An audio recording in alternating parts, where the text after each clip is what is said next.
So, hello. I thought I would start with a howl to let you know what I was attempting to carve.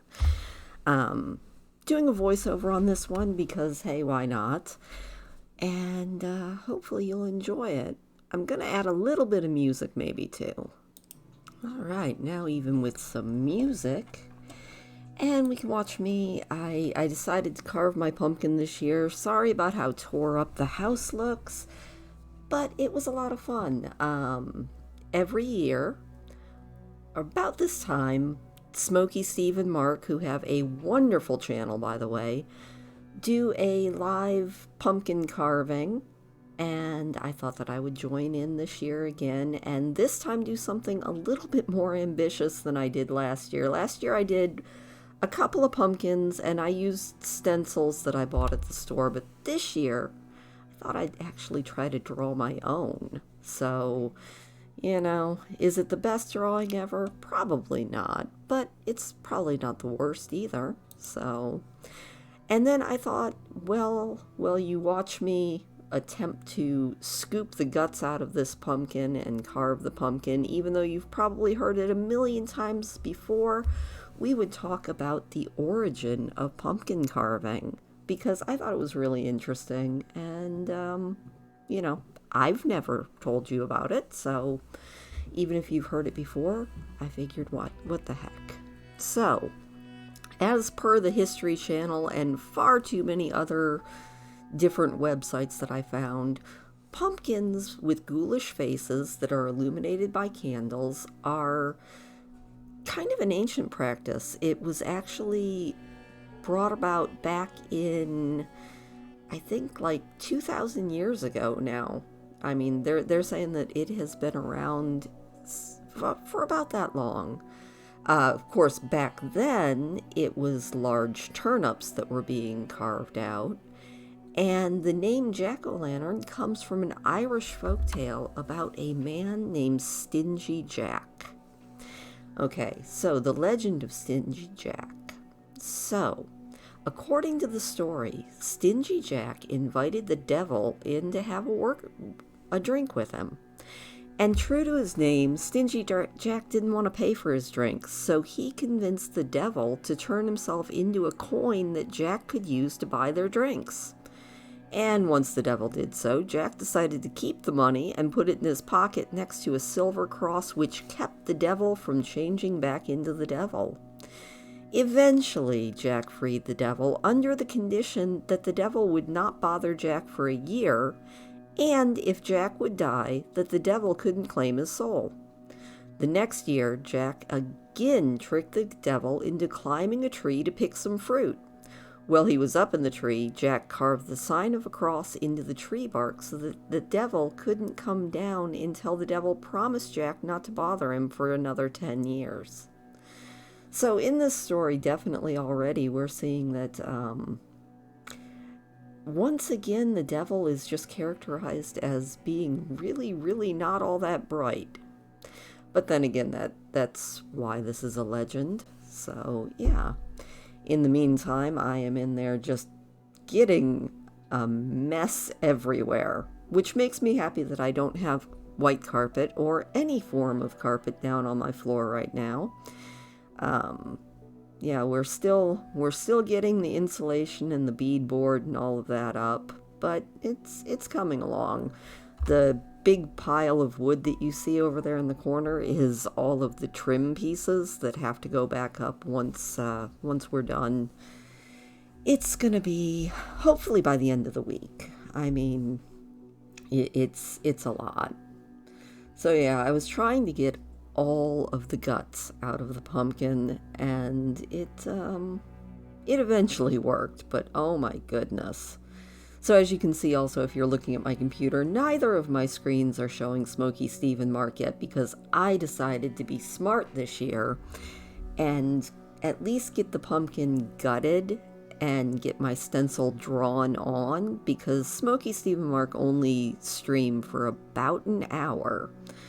So I was like, you know what? Okay. And then I had sketched the drawing that I wanted to do on the pumpkin in a kind of light orange color.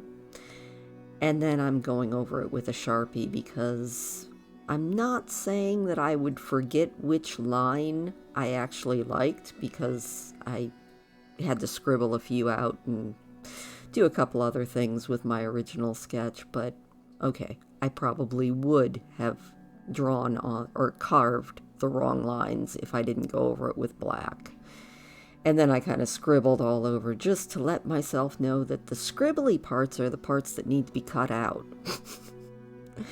You know, you do what you can to try and make the carving easier. So yeah, let's go back and see what else happened to Stingy Jack. So, soon after Jack tricked the devil yet again, he died. And as the legend goes, God would not allow Savory Jack into heaven.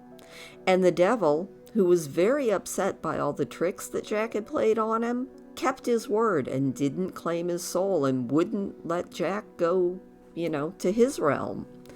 So he sent Jack off into the dark night with only a burning coal to light his way. Jack put that coal into a carved-out turnip, and he has been roaming the earth ever since.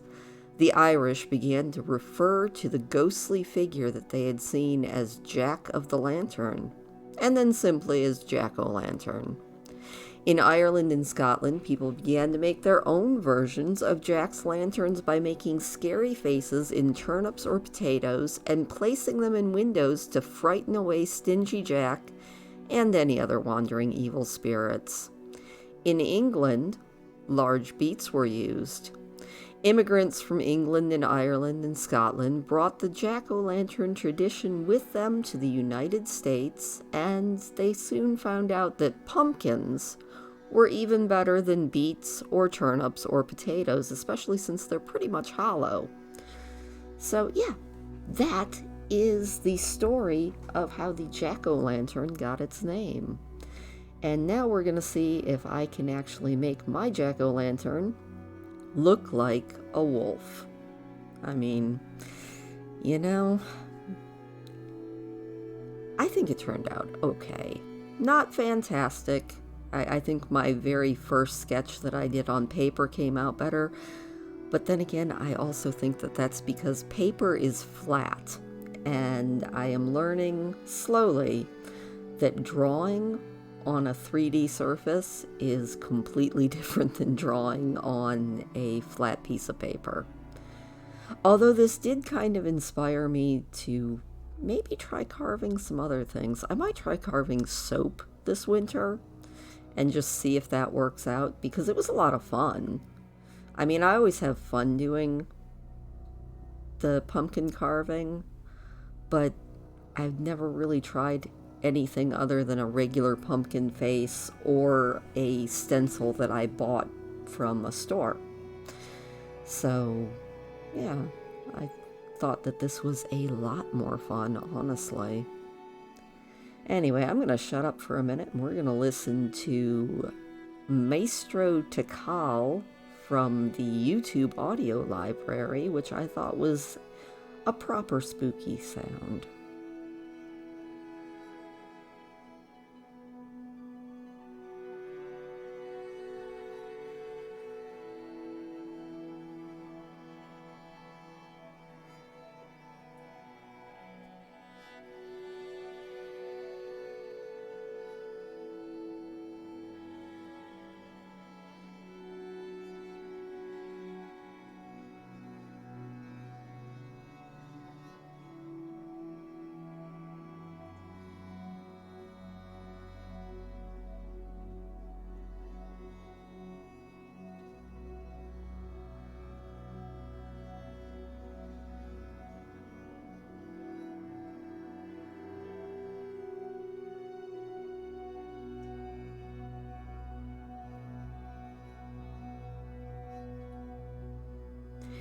I have to say, those little pumpkin carving kits that you can buy at Walmart are absolutely fantastic, because I've tried carving pumpkins with just a knife and it never works out this well. You could never do the curved lines.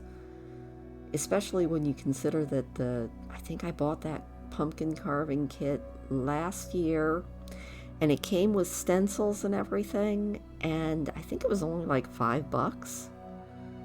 So definitely worth it, especially since it really does kind of just saw right through. I suppose you could use a saw, and Mark of Smoky Steve and Mark, he actually did a pumpkin that was a combination of paint and his drill. He just drilled holes all over the pumpkin, and then he painted a couple of dead trees on the front of it. And when you put the candle in, it kind of looks like some dead trees with stars scattered all around them. It's really, really pretty. Honestly, I was quite impressed with all of the pumpkins tonight from the pumpkin carving live stream. So kudos to all of them. Oh, and there is Miss Jezebel being all chunky in the background. She was trying to distract me by playing with her toys. Didn't work. I managed to finish carving my pumpkin, even if I was dropping pumpkin bits all over the floor. So I'm curious, if you guys carve pumpkins, tell me what you carve. Do you try and do anything ambitious, or do you just stick with the cute triangles? Which honestly, I think are really nice. In fact, Steve from Smoky Steve and Mark just did a regular carved pumpkin, and it looked amazing. So let me know, are you into the more ambitious ones, or are you more of a traditionalist? I'm kind of curious. Almost done with the silly pumpkin as I sit there and try and get the last few details out. Now, I did realize I probably carved this entire thing too low on the pumpkin. I think I've countered that by just building a little stand for it so that it's not completely non-seeable. That's not a word, but that's okay. I can make up my own words if I want to. But yeah, carving out the eye, I was so afraid that I was going to break the wolf head while I was carving it out. I was like, I did not think this through. If I do another one, maybe next year, or maybe another one this year, I will definitely remember to carve out the small bits before you carve out the big chunks. So that's my advice to you if you're carving a pumpkin. Carve out the little pieces before you carve out the big pieces that kind of make everything bendy. Because doing the ear and the eye, probably should have done that first. Oh well, you live and you learn though. So yeah, maybe not quite as great as like the great pumpkin carving competitions that I've seen, but I think it turned out pretty nice. And here in just a minute, I will show it to you all lit up. Just got to get the last little bit carved out there, and then voila. I always like the stringy bits in the pumpkin. They're kind of disturbing and kind of cool at the same time. So yeah, I just tried to kind of clean it out a little bit more, get all those strings out of it, also make it a little bit thinner so that the light shines through it a little better. And the whole time I was doing this, in case you were wondering what the wire is, I was listening to Steve and Mark and the live stream. Obviously, it's a little hard to participate in a live stream when you're busy cutting a pumpkin, but you know, it didn't take me too long to do it. And then I was able to just join back in after I did some cleanup. So, I'm just putting all the pumpkin guts into my little thing, and then I actually put it out on my porch, out on the tree stump that I use for the animals, and I'm hoping that the raccoons will enjoy it tonight, although the first raccoon that came by already this evening completely ignored it. But I do know that squirrels and some other critters will actually eat pumpkin, so I'm hoping that by tomorrow morning it'll be gone. So yeah, I was very proud of myself, even if I was covered in pumpkin and then the lid fell off. But there is my wolf. Not quite lit up yet. That will be next. I think it turned out pretty good. So hopefully you guys enjoyed this, and I will talk to you guys later. Have a good one.